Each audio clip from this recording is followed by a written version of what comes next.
जन्मदात्या बापाकडूनच गतिमंद मुलीवर वारंवार अत्याचार, मुलगी गर्भवती, लातूर जिल्ह्यातील घटना। महाराष्ट्रात मागील काही दिवसांपासून धक्कादायक आणि संतापजनक घटनांची मालिका सुरू आहे। नसरापूर आणि बीड नंतर आता लातूर जिल्ह्यातील जळकोट तालुक्यातून अत्यंत अमानवी प्रकार उघडकीस झाला आहे। बाप लेकीच्या नात्याला काळीमा फासणारी घटना समोर आली आहे। जन्मदात्या पित्यानेच आपल्या अल्पवयीन गतिमंद मुलीवर वारंवार अत्याचार केल्याची घटना समोर आल्याने परिसरात संताप व्यक्त केला जात आहे।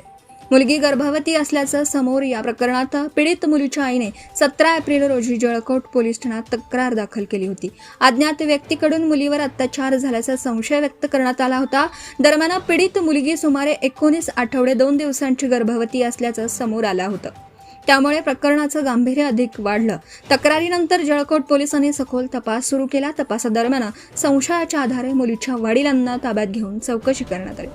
पोलिसी चौकशीत संबंधित आरोपी वडिलांनीच हे कृत्य केल्याची कबुली दिल्याची माहिती समोर आली आहे।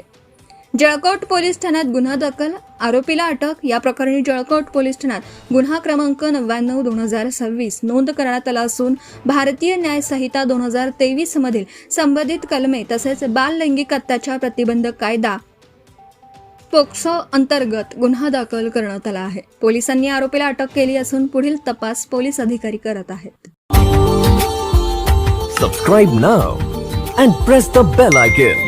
Never miss an update.